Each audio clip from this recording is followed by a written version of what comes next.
तर मित्रांनो, आज मी तुम्हाला साऊंड या टॉपिक स्टार्ट करत आहे. तर साऊंड या टॉपिकमध्ये आपल्याला टोटल सगळे मिळून 6 सब टॉपिकचं डिस्कशन करायचं आहे. आणि या सर्व 6 टॉपिक्समध्ये कोणकोणत्या कन्सेप्ट आहेत याचा एक माइंड मॅप तयार केलेला आहे. आणि या मधले जे कन्सेप्ट आहेत त्याचा जर आपण अभ्यास केला तर साऊंड हा टॉपिक आहे तो आपला उत्तम प्रकारे कव्हर होऊन जाईल. आणि ह्याच्यामध्ये म्हणजे ह्या 6 पॉईंट्सवरच आयोगाने जे क्वेश्चन्स विचारलेले त्याचेही कव्हर आपण करणार आहोत. आणि याच म्हणजे या साऊंड या टॉपिकमध्ये ह्या 6 टॉपिक्सचे सब टॉपिक्स जे आहेत आणि याच्याविषयी आपण माहिती घेऊ. तर 6 जे टॉपिक्स आहेत त्याच्यामध्ये आपण आज जे आहेत ते हे 2 सब टॉपिक घेणार आहेत. त्यामध्ये प्रोडक्शन ऑफ साऊंड आणि कॅरेक्टरिस्टिक्स ऑफ साऊंड. तर प्रोडक्शन ऑफ साऊंडमध्ये आपल्याला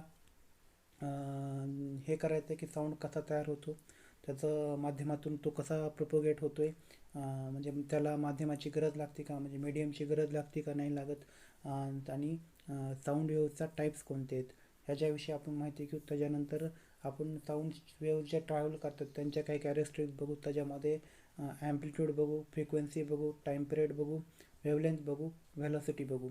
आणि याच्यावर आलेले जे क्वेश्चन्स आहेत ते आपण व्हिडिओमध्ये कव्हर करू. तर साऊंड काय, साऊंड जे आहे ते एक एनर्जीचा प्रकार आहे.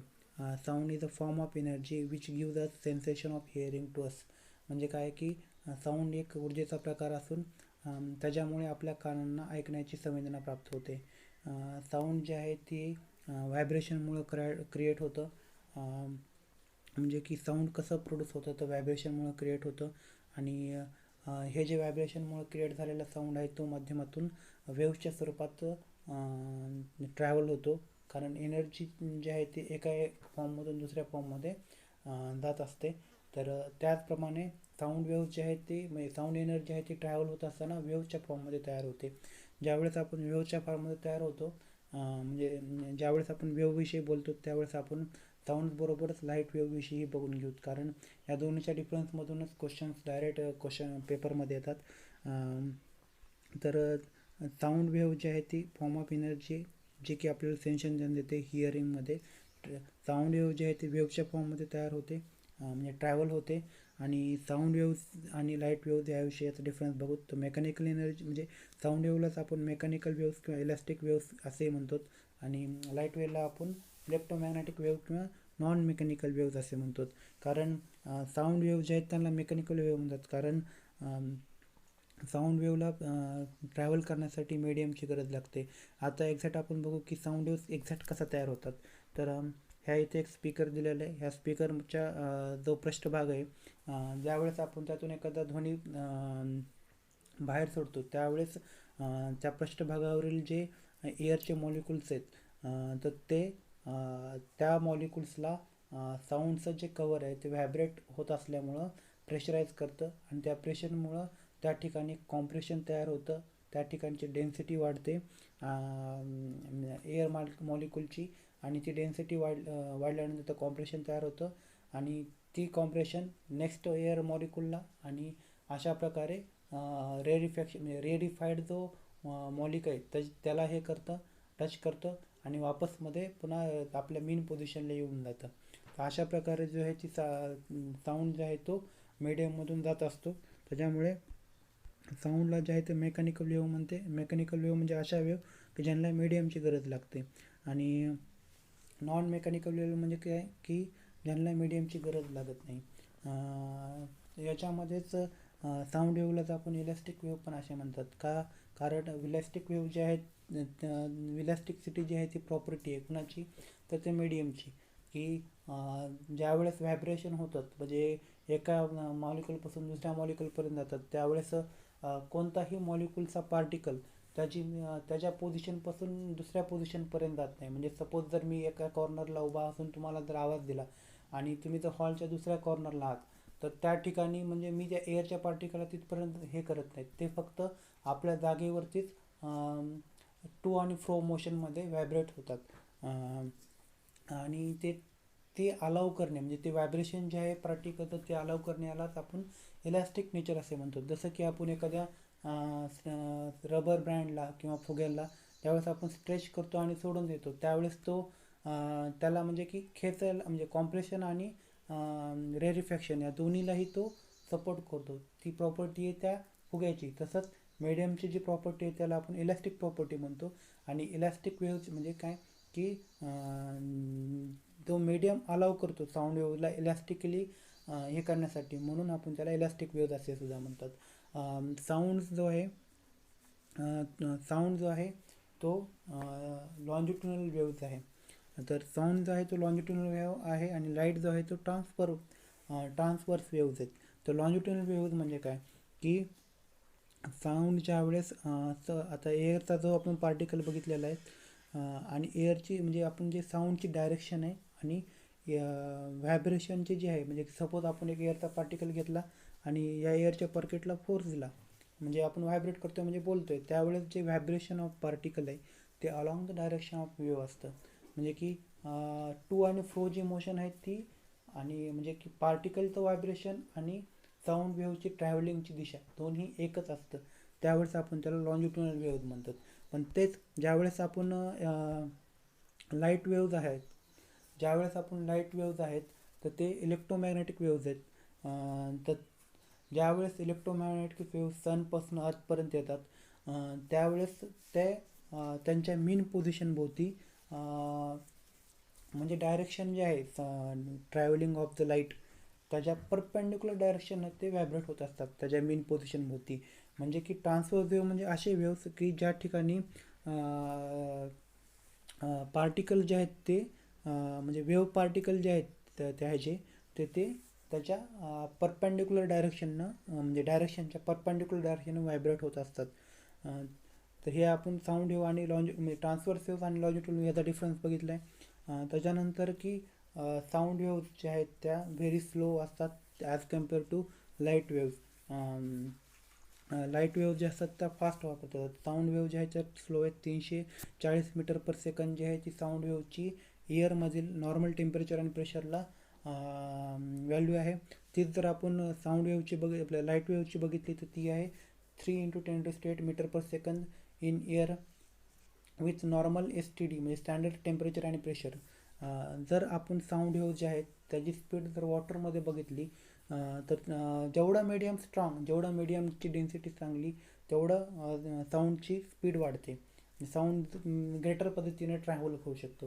म्हणजे जर आपण याच्यामध्ये बघितलं की सॉलिडमध्ये, लिक्विडमध्ये आणि गॅसेसमध्ये जर आपण साऊंड वेव्ह बघितलं तर त्याची गॅसेस, लिक्विड आणि सॉलिड अशी त्याची स्पीड जी आहे ट्रॅव्हलिंगची ती वाढत जाते.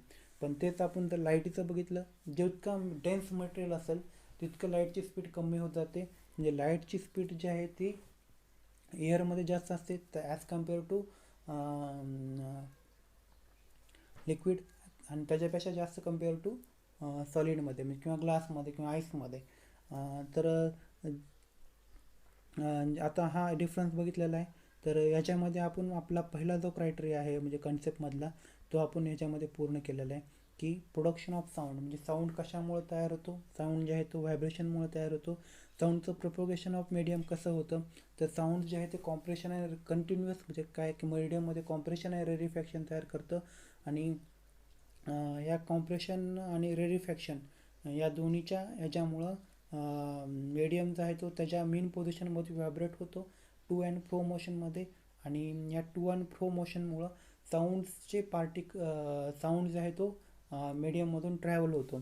त्याच्यानंतर आपण दुसरं बघितलं की साऊंडच्या वेव्ह प्रोपोगेट करण्यासाठी मीडियमची आवश्यकता लागते. आणि त्याच्यानंतर आपण असं बघितलं की साऊंडचं जे नेचर आहे ते लॉन्जिट्युडनल नेचर आहे. आता आपण बघू की कॅरेक्टरिस्टिक्स ऑफ साऊंड बघण्याच्या आधी आपण आत्तापर्यंत जो आपण पार्ट पाहिलेला आहे त्याच्यावर आलेले क्वेश्चन जे आहेत ते आपण पाहून घेऊ.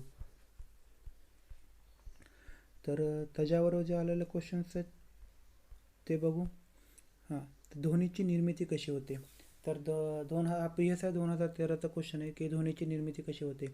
की ध्वनीची निर्मिती जी आहे ते म्हणजे प्रोडक्शन ऑफ साऊंड जे आहे ते व्हायब्रेशनमुळे तयार होतो. म्हणजेच व्हायब्रेशनलाच इथं कंपनं असं म्हणतात.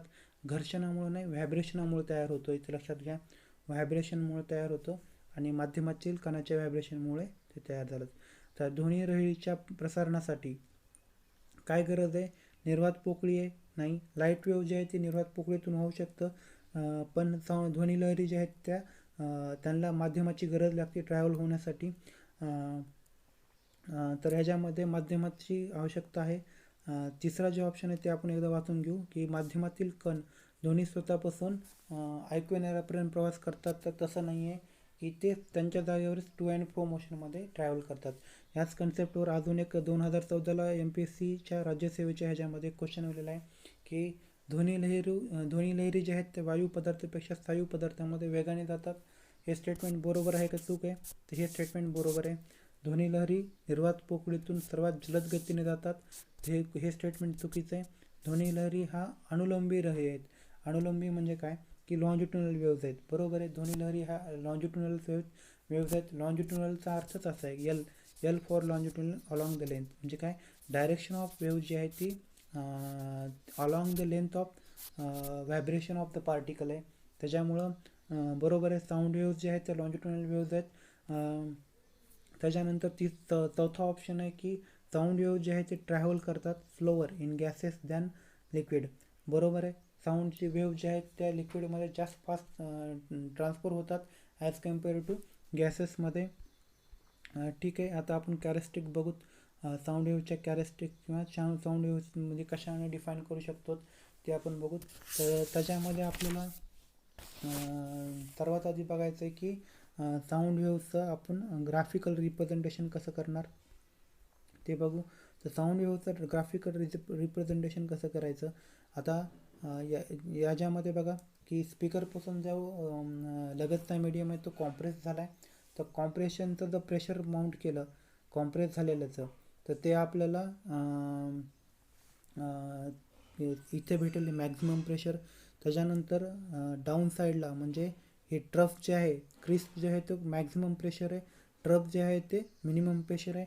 म्हणजे हे प्रेशर का मेजर केलं आहे, कारण आपण जो ग्राफ तयार करतो आहे तो प्रेशर वर्सेस डिस्टन्स तयार करतो. पण लाईट वेव्हमध्ये तसं नसतं, टू अँड फ्रो मोशन्स असते, म्हणजे परपेंडिक्युलर ट्रॅव्हल होतात.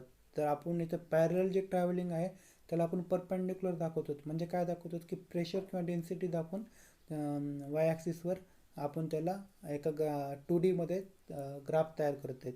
क्रिस्ट जे आहे ते मॅक्झिमम पोझिशन आहे, ट्रफ जे आहे ते मिनिमम पोझिशन आहे, आणि ॲव्हरेज डेन्सिटी ऑफ प्रेशर जे आहे ते हे आहे, हे मीन लाईन आहे.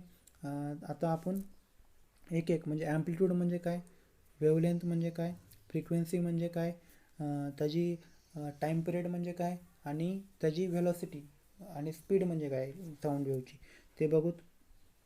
तर ज्यावेळेस आपण हे सगळं बघायचं आहे आपल्याला, तर बघा हे कॅरेस्टिक्स ऑफ साऊंड आहेत. तर ॲम्प्लिट्यूड म्हणजे काय, की maximum distance covered bye vibrating air layer either side of the original position is non as amplitude of the sound. म्हणजे काय बघा, की हे मीन पोझिशन आहे त्या पार्टिकलची, ती टू अँड फ्रोमध्ये, म्हणजे ही मॅक्झिमम पोझिशन आहे क्रस्ट आणि ट्रफमधली. तर हे maximum position either side of mean पोझिशनपासून इकडली साईड असू किंवा इकडली साईड असू, हे जर आपण कॅल्क्युलेट केलं त्याला ॲम्प्लिट्यूड म्हणतात. इदर साईड ऑफ, इथे थोडंसं कन्फ्युजन होऊ शकतं, पण एकाच साईडला राईट हँड साईड किंवा लेफ्ट हँड साईड मीन पोझिशनपासून जे पार्टिकल ट्रॅव्हल करतो त्याला आपण ॲम्प्लिट्यूड म्हणतो. दुसरा पॉईंटचा आहे wavelength, distance between two successive compression आणि टू सक्सेसिव्ह रेरिफिकेशन जे आहे त्याला आपण वेवलेंथ असं म्हणतो. सपोज वेवलेंथला इथं आपण बघून घेऊ, हे टाईम पिरियडचं जे दाखवलेलं आहे त्याच्यामध्ये आपण वेवलेंथ पण काढू शकतो, कारण हे मीन पोझिशनपासून ह्या मीन पोझिशनपर्यंत काढलेलं आहे. तर ह्या जी कंप्लीट जे सायकल आहे त्याला आपण वेवलेंथ असं म्हणू शकतो याच्यामध्ये. किंवा इथे आपण बघा, इथे मी दाखवलेलंच आहे वेवलेंथ कसं काढतात. हे बघा, दोन क्रस्टमधलं किंवा दोन ट्रफमधलं जर पोझिशन काढली तर त्याला आपण वेवलेंथ असं म्हणतो. ॲम्प्लिट्यूड जे आहेत ते पण मीटरमध्ये हे करतात, मेजर करतात, आणि वेवलेंथ जे आहेत ते पण आपण मीटरमध्ये मोजतो. त्याच्यानंतर तिसरा पॉईंट आहे टाईम पिरियड. म्हणजे काय टाईम पिरियड, काय तर time taken by air layer to complete one vibration. म्हणजे वन व्हायब्रेशन क्लिअर करण्यासाठी जेवढा टाईम लागतो त्याला आपण टाईम पिरियड म्हणतो. टाईम पिरियड जो आहे तो आपण सेकंदमध्ये मेजर करतो. आणि फ्रिक्वेन्सी म्हणजे काय, की complete back and fro vibration in air. the number of complete back and forth vibration of layer in 1 second that's frequency. फ्रिक्वेन्सीचं एकक बऱ्याच वेळेस विचारलेलं आहे, त्याला हर्ट्स म्हणतो. हर्ट्स आणि टाईम पिरियडचं जे रिलेशन आहे म्हणजे number of complete cycle in 1 second. जर आपण त्याला 1/t केलं तर आपण त्यातून फ्रिक्वेन्सी काढू शकतो. ह्याच्यावरून स्पीड ऑफ साऊंड बघू. स्पीड ऑफ साऊंड म्हणजे काय की rate at which sound travels in a given medium, त्याला आपण स्पीड म्हणतोय. तर स्पीडचं आधी आपण एक्सप्रेशन बघू की स्पीड कसं काढलं जातं.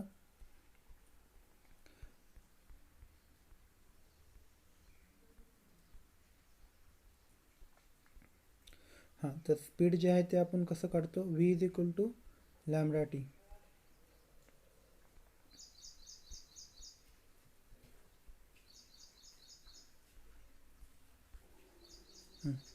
तर बघू आपण फॉर्म्युला स्पीड म्हणजे स्पीडचा फॉर्म्युला काय. स्पीड म्हणजे काय, डिस्टन्स बाय टाईम.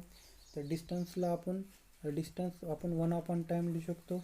तर डिस्टन्स जे आहे ते वेवलेंथमध्ये आणि 1/टाईम जे आहे त्याला आपण फ्रिक्वेन्सी म्हणतो. आणि जर त्याच प्रकारे तर स्पीड ऑफचा फॉर्म्युला बनतो व्ही म्हणजे काय, speed of light is equal to lambda into frequency. तर यात हा एक स्पीडचे म्हणजे की मॅथमॅटिकल फॉर्म्युला आहे. आता आपण बघू की स्पीड जो आहे तो कशावरती डिपेंड आहे. तर स्पीड ऑफ साऊंड जे आहे ते डिपेंड आहे की नेचर ऑफ मटेरियल कसं आहे, म्हणजे तो कोणत्या प्रकारच्या मटेरियलमध्ये ट्रॅव्हल करतो आहे. म्हणजे तो सॉलिडमधून ट्रॅव्हल करतो आहे, तो एअरमधून ट्रॅव्हल करतो आहे का तो आयनमधून ट्रॅव्हल करतो आहे ते बघतो आहे.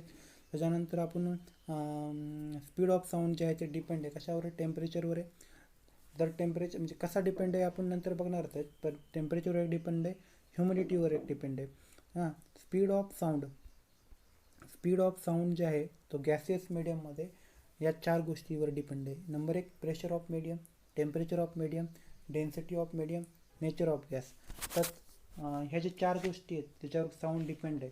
तर तो कसा प्रकारे डिपेंडेंट आहे, तर त्याचं एक सूत्र आहे हे बघा. हे व्ही म्हणजे व्हेलॉसिटी ऑफ साऊंड डिपेंड आहे कशावर, हे जे आपल्याला गॅमा दिसतं त्याचा असं होतं की ॲडियाबॅटिक इंडेक्स आहे. म्हणजे 1/γ जर घेतलं तर त्याला डेन्सिटी म्हणतात. हा गॅस कॉन्स्टंट आहे आर. टी जे आहे ते ॲब्सोल्यूट टेम्परेचर आणि एम जे आहे ते मॉलिक्युलर आहे. तर आपण जे आत्ता सांगितलं की व्हेलॉसिटी ऑफ साऊंड जी आहे ती टेम्परेचरवर डिपेंड आहे. तर टेम्परेचरवर कसं डिपेंड आहे की ध्वनीचा हवेतील वेग जो आहे तो हवेच्या तापमानाबरोबर वाढत जातो. कसा वाढत जातो, रूट ऑफ टीमध्ये वाढत जातो. म्हणजे काय की आणि तो टी जे आहे ते ॲब्सोल्यूट टेम्परेचर आहे लक्षात घ्या. त्याच्यामुळे हा directly proportional to root of T आहे. ठीक आहे. ध्वनीचा वेग हे निरपेक्ष तापमानाच्या वर्गमुळाशी समानुपाती असतो आणि जेव्हा तापमान 1 डिग्री सेंटीग्रेडनं वाढतो त्यावेळेस सुमारे वेग जो आहे तो 0.6 मीटर पर सेकंदनं वाढतो. दुसरी गोष्ट बघू आता की आता आपण बघितलं की टेम्परेचर बघितलं आहे, त्याच्यानंतर ह्युमिडिटी बघितलं आहे. तर ह्युमिडिटीची रिलेटेड कसं की हवेतील पाण्याच्या व्यापा किंवा वाफेचा ह्याच्यावर काय स्पीड ऑफ साऊंडवर इफेक्ट होतो. कसा इफेक्ट होतो, तर हवेचं प्रमाण म्हणजे हवेतील वाफेचं प्रमाण जसं जसं वाढत जाईल तसं तसं ध्वनीचा वेग वाढत जातो. कोरड्या हवेपेक्षा दमट हवेमध्ये ध्वनीचा वेग जास्त असतो. त्याच्यामध्ये मीडियम जे आहे तो म्हणजे कसं मीडियम डेन्स जर होत असेल तर म्हणजे डेन्स म्हणजे काय की त्याच्यामध्ये जर लिक्विड पार्टिकल येत असतील तर स्पीड वाढतो. रात्रीच्या वेळी हवेची आर्द्रता जास्त असल्यामुळे ध्वनीचा वेग ही जास्त असतो. त्यामुळे दाट धुके असलेल्या ठिकाणी किंवा थंडीच्या दिवसामध्ये आगगाडीचा दूरवरचा आवाज ऐकू येतो. विंड्सवर पण अवलंबून आहे. तर विंड्सवर कसा अवलंबून आहे साऊंड स्पीड म्हणजे स्पीड ऑफ साऊंड. तर ध्वनीचा प्रसारणाचा म्हणजे ध्वनी प्रसारण वाऱ्याच्या दिशेने होत असल्यास ध्वनीचा परिणामी वेग वाढतो. ध्वनीचं प्रसारण वाऱ्याच्या विरुद्ध दिशेने होत असेल तर ध्वनीचा परिणामी वेग कमी होतो. ध्वनीचा परिणामी वेग हा वाऱ्याच्या ह्याच्यावर वजाबाकी म्हणजे ॲड होऊ शकतो किंवा मायनस होऊ शकतो. म्हणजे रिलेटिव्ह स्पीडची इथं कन्सेप्ट आहे. त्याच्यानंतर पुढे जर ध्वनीचा बघू, ध्वनी जे आहे ते डेन्सिटीवर कसं डिपेंड आहे म्हणजे गॅसेसचे रिलेटेड जर आपण हे केलं तर नेचर ऑफ गॅस आणि density of the medium. Density of मीडियमच्या जर velocity of sound increases is inversely proportional to square root of density of the medium. Density जर 4 टाईम्सने इन्क्रीज केली तर व्हॅलॉसिटी जी आहे ते हाफने रिड्यूस होते. जर मॉलिक्युलर वेटवर कसं डिपेंड आहे, of gases the velocity of sound is inversely proportional to square root of molecular weight of the gases. म्हणजे काय की ध्वनीच म्हणजे मॉलिक्युलर वेट जर 4 टाईमने इन्क्रीज झालं तर व्हॅलॉसिटी जी आहे ते हाफनं डिक्रीज होते. झालं. आता ही सॉलिड म्हणजे स्पीड ऑफ साऊंड जे आहे ते सॉलिड मीडियममध्ये कसा डिपेंड आहे, elastic property of the medium आपण आताच बघितलं आहे. इलॅस्टिक प्रॉपर्टी जी आहे ती मीडियमची असते आणि इलॅस्टिसिटी जेवढी जास्त आहे तेवढा लवकर ध्वनी म्हणजे काय ध्वनी जो आहे तो एका ठिकाणाहून दुसऱ्या ठिकाणी पोचतोय. दुसऱ्या तर आतापर्यंत आपण स्पीड ऑफ साऊंड याच्याविषयी बघितलं. तर आता जे आपण कॅरेक्टरिस्टिक्स बघितलेल्या आहेत त्या 6 कॅरेक्टरिस्टिक्स म्हणजे कोणत्या, ॲम्प्लिट्यूड, त्या 6 कॅरेक्टरिस्टिक म्हणजे कोणत्या, amplitude, frequency, time frame, time period, wavelength आणि व्हेलॉसिटी. याच्यावर जर कन्सेप्च्युअल क्वेश्चन नाही आला तर याच्यावर प्रॉब्लेमॅटिक क्वेश्चन येतो. प्रॉब्लेमॅटिक क्वेश्चन कसा येतो याच्याविषयी आपण लगेच बघून घेऊ की आणि त्या क्वेश्चन्स म्हणजे की आतापर्यंत जी आपण थिअरी आहे त्याची क्वेश्चन बघून घेऊ आणि त्याच्यानंतर प्रॉब्लेम्स बघून घेऊ याच्याच. तर पहिला क्वेश्चन असा आलेला आहे आतापर्यंत की दाट धुके असलेल्या रात्री दूरहून जाणाऱ्या गाडीची शिट्टी स्पष्टपणे ऐकू येते. तर आता आपण बघितलेलं आहे की ध्वनीचा वेग जो आहे तो ह्युमिडिटी जेवढी जास्त असेल तेवढा ध्वनीचा वेग जास्त आहे. तर म्हणजे दाट धुके आहेत त्याचा अर्थ ध्वनीचा वेग आहे तो जास्तच आहे. ध्वनीचा हवेतील वेग हे अर्ध्याच्या समानुपाती असतं. बरोबर आहे. समानुपाती म्हणजे काय, डायरेक्टली प्रोपोर्शनल टू हे म्हणजे की व्हेलॉसिटी वाढली म्हणजे आर्द्रता वाढली की व्हेलॉसिटी ऑटोमॅटिक वाढते. आणि दुसरा एक क्वेश्चन विचारलेला आहे एएसओप्रीला 2015ला की उन्हाळ्यापेक्षा हिवाळा आणि पावसाळ्यात ध्वनी लांब अंतराहून स्पष्ट ऐकू येतो का, त्याचं कारण विचारले. एक, त्याच्यामध्ये आर्द्रता आहे. नंबर 2, म्हणजे हिवाळी किंवा पावसाळ्यात हवेतील आर्द्रता जास्त असते. बरोबर आहे. म्हणजे हेच उत्तर आहे. त्याच्यानंतर दुसरा जे आहे ते बघा, हिवाळा आणि पावसाळ्यामध्ये हवेचा दाब जास्त असतो. चूक आहे. उन्हाळ्यामध्ये हवेचा दाब कमी असतो.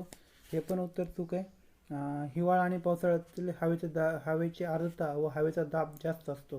तर माझ्या माहितीप्रमाणे ह्याचं एक उत्तर आहे. एएसओप्रीला हा क्वेश्चन आलेला होता. तर आता जसं मी म्हणलं होतं की याच्या युनिटवर एक क्वेश्चन विचारलेला आहे की फ्रिक्वेन्सीचं एसआय युनिट काय, तर फ्रिक्वेन्सीचं एसआय युनिट जे आहे ते हर्ट्स आहे. तो हर्ट्स नावाचा एक सायंटिस्ट होता, त्याच्या नावावरून हे हर्ट्स हे इंग्लिश ठेवलेलं आहे. तर आत्ता जे आपण बघितलं स्पीड म्हणजे की velocity is equal to distance divide by time. तर डिस्टन्स इथं वेवलेंथ आहे म्हणजे वेवलेंथ दिलेली असते आणि टाईम दिलेला असतो किंवा फ्रिक्वेन्सी दिलेली असते. तर याच्यानुसार आपल्याला हे काढायला होतात, व्हेलॉसिटी काढायला होतात. तर याचे जर क्वेश्चन बघितला तर एक क्वेश्चन्स आपण इथे बघूत की एक साऊंड वेव्ह आहे, त्याची फ्रिक्वेन्सी 2 किलो हर्ट्स आहे आणि वेवलेंथ जी आहे ती 15 सेंटीमीटर आहे. तर किती टाईम लागेल, किती 1.5 किलोमीटर ट्रॅव्हल करण्यासाठी. तर बघा फ्रिक्वेन्सी आहे 2 किलो हर्ट्स आहे. किलोचा अर्थ आहे 10⁻³ म्हणजे आपण जसं की टन म्हणतो तसं किलो हे याचा युनिटमध्ये ह्याच्यामध्ये हे आहे. तर आपण त्याला 2000 घेतलं. लेंथ जी आहे ती 15 सेंटीमीटर आहे. तर आपण मीटरमध्ये करायचं आहे. सेंटीला आपण 10⁻² करतो म्हणजे की 0.01 त्याला मल्टिप्लाय करतो. तर ते आपल्याला आलं 0.515 मीटर. स्पीडचा जो आपलं जो इक्वेशन आहे स्पीडचं की V is equal to N म्हणजे फ्रिक्वेन्सी इंटू लॅम्बडा. तर त्याला आपण जर केलं तर स्पीड जी आहे ती 300 मीटर पर सेकंद आली आहे. आपल्याला आता 300 मीटर पर सेकंद ही जी आहे ती साऊंडची स्पीड आली. तर साऊंडच्या स्पीड आल्यानंतर आपल्याला याच्यामध्ये टाईम काढायचा आहे. तर आपण टाईम जो आहे तो कसा काढू, टाईम टेकन काढायचा आहे. तर टाईम जे आहे equal to distance divided by velocity. Distance आहे 1500 म्हणजे 1.5 किलोमीटर म्हणजे 150 metre divided by 300 metre 300 metre per second. तर आपण याच्यामध्ये बघितलं तर 5 सेकंद आहे एवढा टाईम लागतो. त्याच्यानंतर एक दुसरा क्वेश्चन घेऊ डायरेक्ट आपण. हा आलेला क्वेश्चन आहे की वीज चमकल्यानंतर 5 सेकंदानंतर जर विजेचा आवाज ऐकू आला तर ध्वनीचा हवेतील वेग 340 मीटर पर सेकंद आहे, तर विजेचे स्थान त्या अंतरावरून किती असेल? तर ह्याच्यामध्ये काय दिलं आहे आपल्याला? तर आपल्याला स्पीड माहिती आहे, म्हणजे हवेतील वेग माहिती आहे, स्पीड माहिती आहे. स्पीड म्हणजे v is equal to distance divided by time. तर आपल्याला ह्याच्यामध्ये डिस्टन्स काढायचं आहे. तर डिस्टन्स काढण्यासाठी आपल्याला जर फॉर्म्युला बघितला तर v is equal to distance divided by time. तर आपल्याला डिस्टन्स काढायचं आहे. तर टाईमला म्हणजे व्हेलॉसिटीला जर टाईमनं गुणलं तर जे काही येईल ते आपलं डायरेक्ट हे येईल, उत्तर येईल. तर आपल्याला 5 न 340 मीटरला डायरेक्ट गुणायचं आहे. तर आपल्याला जर 340ला डायरेक्ट मिळाल्यानंतर 170 मीटर जे आहे, म्हणजे 1700 मीटर जे आहे ते आपल्याला हे येऊन जाईल, आन्सर येऊन जाईल. म्हणजे याचा आन्सर 3 आहे की 1700 मीटर जे आहे ते त्या ठिकाणापासूनचं डिस्टन्स आहे. आपण याचा चौथा क्वेश्चन बघू की याच्यामध्ये काय आहे की विशिष्ट वारंवारता असणारी एक ध्वनी तरंगाचा वेग 336 मीटर पर सेकंद असून तरंग लांबी म्हणजे डिस्टन्स जे आहे ते 3 सेंटीमीटर आहे. तर त्याची वारंवारता काढायची आणि ती ॲडिएबल आहे का नाही हे सांगायचं आहे. तर याच्यामध्ये ती ॲडिएबल आहे का नाही, तर हा जो पार्ट आहे तो आपण नंतरच्या कन्सेप्टमध्ये येणार आहे, म्हणजे पुढच्या लेक्चरमध्ये येईल. आणि त्यावेळेस आपण म्हणजे रेंज ऑफ हिअरिंग म्हणजे की ह्युमन किती रेंजपर्यंत हिअर करू शकतो, बाकीचे किती हिअर करू शकतो याच्याविषयी आपण तिथं काढणार आहे. तरंग लांबी जी आहे ती सेंटीमीटरमध्ये, वेग जो आहे तो मीटर पर सेकंदमध्ये. ज्यावेळेस असं काही म्हणजे आलेलं असतं त्यावेळेस फर्स्ट अप्रोच करायचा की आपल्याला काय माहिती आहे की speed is equal to distance by time. तर डिस्टन्स म्हणजे काय, तरंग लांबी आहे, टाईम जे आहे ते आपल्याला काढायचं आहे, किंवा 1 बाय टाईम म्हणजे फ्रिक्वेन्सी काढायची. तर 336ला आपल्याला 3ने डिवाईड केल्यानंतर जे येईल ती वारंवारता येईल. v is equal to N lambda आपण बघितलं आहे, एन काढायचं आपल्याला याच्यामध्ये. N is equal to V divided by हे 3 सेंटीमीटर. 3 सेंटीमीटर जे आहे ते आपल्याला तीन म्हणजे ज्यावेळेस आपण सेंटीमीटरचं मीटरमध्ये करतो त्यावेळेस आपण त्याला 0.01 मल्टिप्लाय करतो त्याला, म्हणजे इथं काय आलं 0.03 आणि वरच्या साईडला किती आहे 336. तर हे 0 काढण्यासाठी आपल्याला वरी 2 शून्य द्यावं लागतील. दिले हे 3 भाग घालू, 3 1 3 3 1 3 3 1 3 3 1 3, नंतर आहे म्हणजे 11 2 जे आहे ते आपलं हे आलं आहे, म्हणजे काय म्हणतात त्याला हर्ट्ज जे आहे ती आपली फ्रिक्वेन्सी आली. आता ही ॲडिएबल आहे का नाही हे जे आहे तो आपण पुढच्या ह्याच्यामध्ये बघू. पण या ठिकाणी हा क्वेश्चन घेतला याच्यामुळं ॲडिएबल ह्युमनची रेट जी आहे ती 20 ते 20K हर्ट्स एवढी असते. तर याचं उत्तर जे आहे ते चौथ्याचं उत्तर 4 आहे, म्हणजे चार जे आहे ते आपलं उत्तर बरोबर आहे इथं. ठीक आहे. तर अशा प्रकारे आपण जे आता घेतलेलं आहे की म्हणजे दोन कन्सेप्ट जे घेतल्या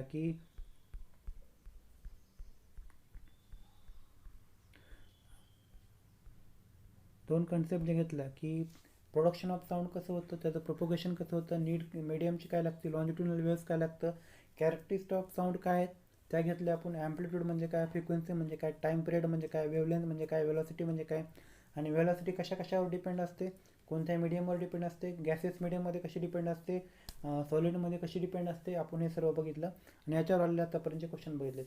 आता याच्यानंतर जे एकच व्हिडिओ होईल ह्याच्यामध्ये नंतरचा, आणि एक अजून काही वाटलं तर मी अजून एक तिसरा व्हिडिओ करेन. अशा प्रकारे मी 3 व्हिडिओमध्ये हे साऊंड नावाचा चॅप्टर आहे तो कव्हर करायचा प्रयत्न करेन. थँक्यू.